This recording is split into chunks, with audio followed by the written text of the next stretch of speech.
Tom Kim misses the short birdie putt at the 9th. He makes the turn at 2 under par, though. That is 7 shots behind Xander Schauffele. Over at the 2nd, it is the 11th hole of the day for Alex Noren, and he just had a long birdie putt fall in the back door. That's 4 birdies in a row now for Alex Noren, going all the way back to 17. 2 under, and he's 7 back. 17 is a heck of a birdie, playing long back up the hill. Very difficult tee shot.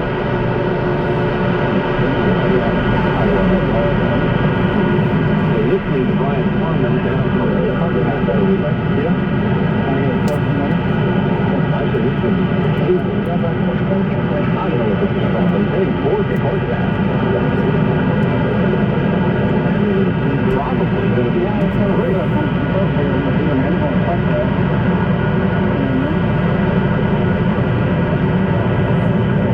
He's right of the green, short right of the green at 7. He's in the long rock. The ball bounced up into the spectators. And he's going to get a drop as possible. Somebody moved the ball, so we'll just go ahead to the 8th and Dennis Paulson. Cameron Young here, PK, 31 feet 7 inches. It moved a little right early and then should flatten out at the hole. That ball popped a little bit. Is it going to gather enough to get there? Just comes up a little short. It was a bobble the first 2 feet, scrubbed that speed, finished pretty much at it. I think he might have made that if it didn't bobble a little bit, but that's an easy tap-in par for Cameron Young. He'll head to 9, 1 under. Meanwhile, back at 7, Brian Harmon was able to take a drop, and both of the drops went closer to the hole, so he's getting to place this. Buried cables over there. Now, this turns out to be a huge break for him, John. His lie looked like it was sitting down in a little bit of a bird's nest, and now being able to drop and place it. It's a break. He's still got a very difficult shot coming up. And Carney, does he have to take it right over that bunker? A little left of it. And he can actually go a little right. If he's going to take it on, he's going to play right at the flagstick. He's going to have to. And there's a ridge coming off that bunker. Johnson lets you know. And again, it kind of cuts all the way into the middle of the green. So this is not going to be an easy shot. He's got to have speed on this because of the thick rough over here. And it's a downhill line. Of course, just past the flagstick, maybe some 15 feet is another penalty area. This comes out pretty hot. And fortunately, ain't it into an upslope. Oh, beautifully played. How about that? Up to about a foot. Brian's got incredible hands, but that was spectacular right there. Greens are a little bit softer, making that just a little bit easier. And we'll send it back up to Dennis Paulson. PK out here at the par 3 8th hole. Ricky Fowler left his par putt from 25 feet short. That lie in the bunker was pretty tough, but he did tap in for his bogey. So the one he picked up with birdie on the last hole, he's right back here, and he's back to 2 over par. Now John Rahm, just 12 feet 10 inches down the hill. This is a tough one. There's low spots on both sides of this hole. So he's put it on the left, and needs to go right, and it went left. Then it went to the right, past the hole. But that was a really hard putt to read. I would have guessed straight. I mean, I had no idea what it was going to do. Let's go up 1 hole to the 9th.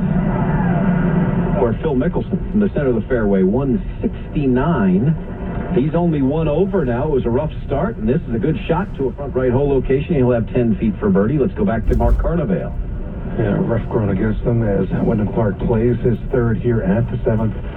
Doesn't get it all with the flagstick, but that was a pretty good shot. He had that pot bunker to deal with, had to go right of it. Had to be very careful. Again, that rough was going right towards him. And Wyndham's going to have in the 10-foot range for his birdie here at 7 to try to get to 1 under. So Wyndham sits at even. The lead is at 9 under par. Brian Harmon's shot almost went in to get him back to even. He's going to tap it in to go to 1 over.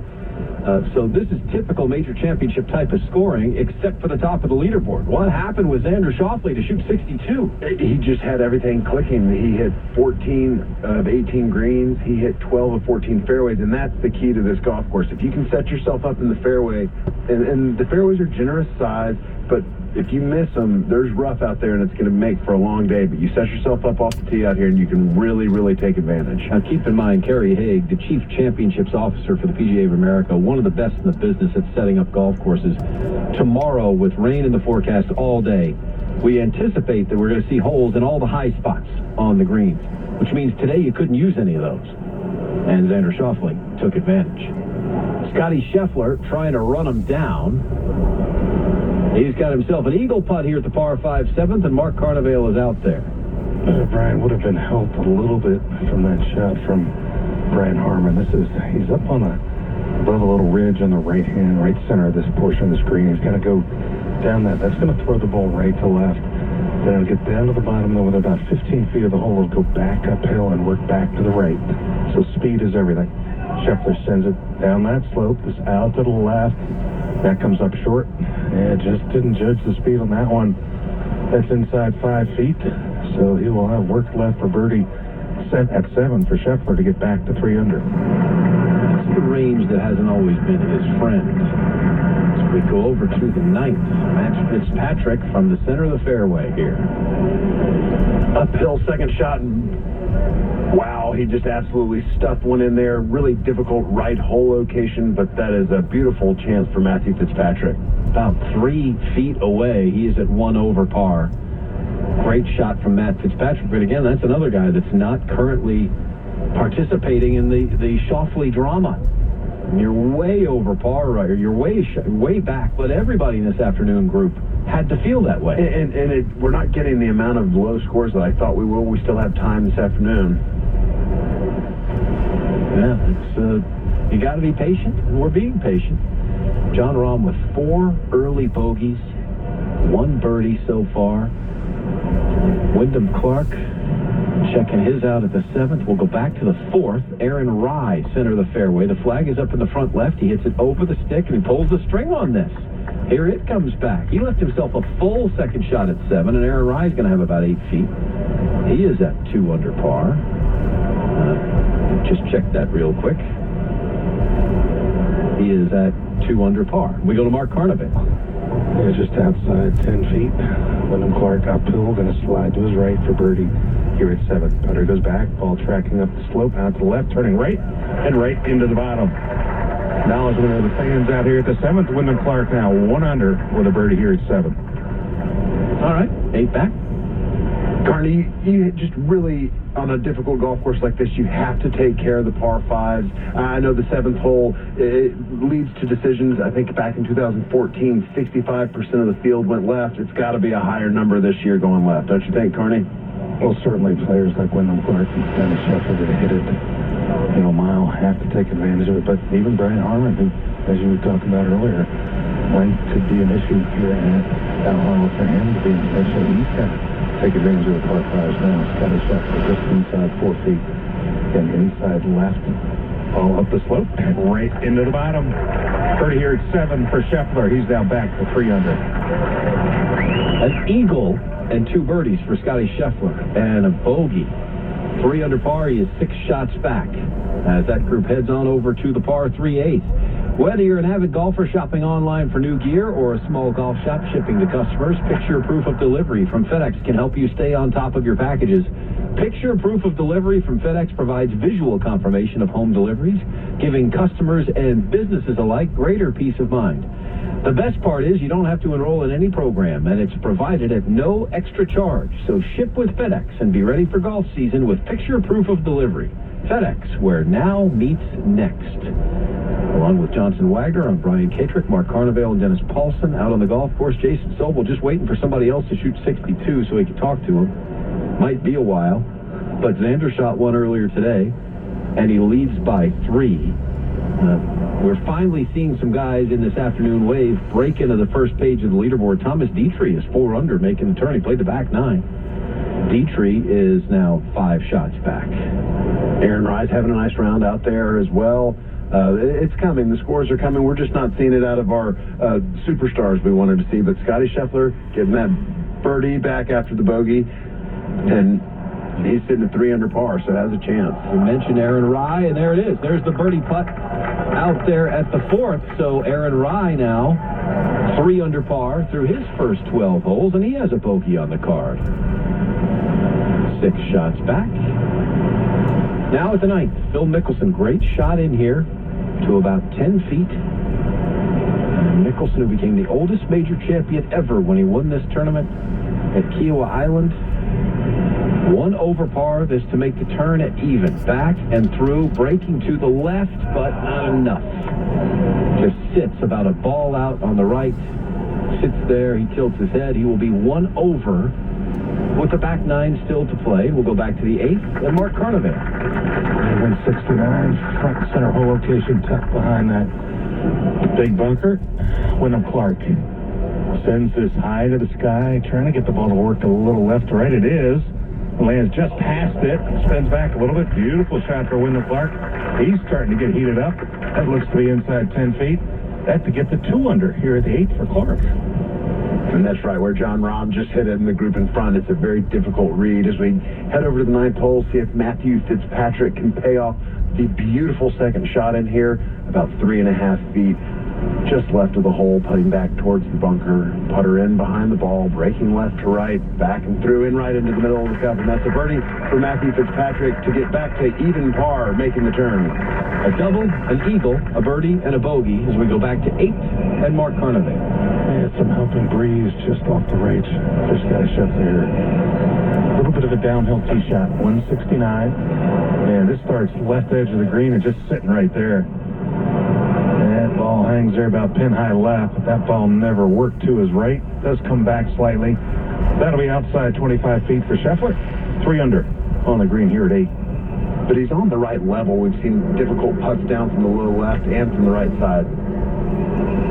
Rasmus Højgaard has hit his approach to the first from 170 yards. Scotty made this, and Rasmus knocks it in there close.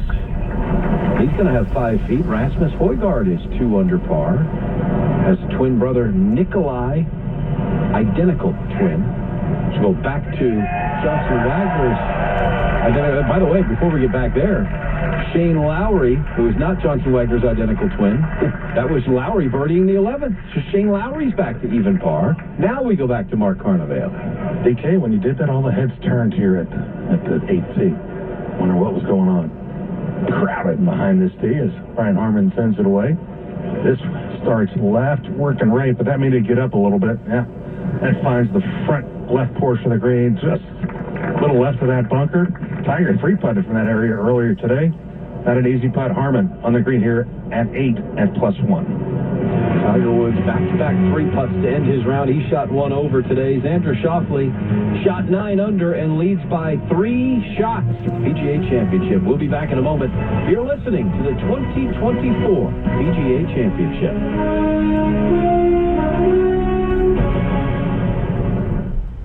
Around here at Wrangler, we are all excited for spring. The longer days, the warmer nights.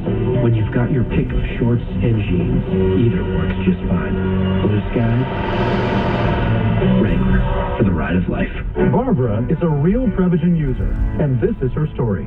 I'm Barbara, and I'm from St. Joseph, Michigan. I'm a retired school librarian. I'm also a library board trustee, a mother of 2, and a grandmother of 2. I like to be healthy. I exercise a lot. I eat in a very healthy manner. I was working full-time, taking care of an ailing husband full-time. In short, I had an awful lot on my plate. Basically, I thought that my memory wasn't as good as it had been. I needed all the help I could get. I saw the commercials for Prevagen. I started taking it, and it helped. I noticed my memory was better. There was definite improvement. I take a supplement for my heart. Why not one for my brain? I've been taking Prevagen for a little over 5 years. Prevagen is available in stores everywhere without a prescription. Based on a clinical study of subgroups of individuals who are cognitively normal or mildly impaired, this product is not intended to diagnose, treat, cure, or prevent any disease. Testimonialists was compensated for their time. Without the ones like you, who work tirelessly to keep things running, everything would suddenly stop. Hospitals, factories, schools, and power plants, they all depend on you. No matter the weather, emergency, or time of day, you're the ones who get it done. At Grainger, we're here for you with professional-grade industrial supplies. Count on real-time product availability and fast delivery. Call, click Grainger.com, or just stop by. Grainger, for the ones who get it done. Around here at Wrangler, we are all excited for spring. The longer days, the warmer nights. When you've got your pick of shorts and jeans, either works just fine. Blue skies, open roads. Wrangler, for the ride of life. Welcome back to Westwood One's coverage of the 106th PGA Championship at Valhalla Golf Club in Louisville, Kentucky. The 2024 NFL schedule, powered by AWS, is out. Tickets are available through Ticketmaster, SeatGeek, and Sports Illustrated Tickets, members of the NFL Ticket Network. Visit NFL.com/tickets to purchase today. Laid up off the tee here with fairway metal at the par 4 ninth hole, playing 411 yards from 147, well uphill, some 13-14 yards. That's right behind the 5-6. Quality shot for Ricky Fowler. He's got it inside 7 feet for a birdie. Coming off a bogey, he's 2 over. Love to make the turn at +1. Yes, he would. That happening at the par 4 ninth. Dennis Paulson is with that group. Right behind him, Mark Carnevale is with the #1 player in the world. Really, the challenging part about this par 3 today is where the hole is located. It's about a 12-foot circumference around it, about 6 feet each side where it's flat. So you get anywhere past it, the ball runs away as Scheffler from the left side of the green sends his putt out to the left, tracking towards the cup. Needs to stretching up there, and just dies about 4 inches away. And just a touch back uphill right there, but that was a really good effort for Scotty. He'll tap in for par here at 8. He'll remain at 3 under. We'll move ahead to Dennis. Out here at number 9, John Rahm hit a beautiful second shot from 125 yards.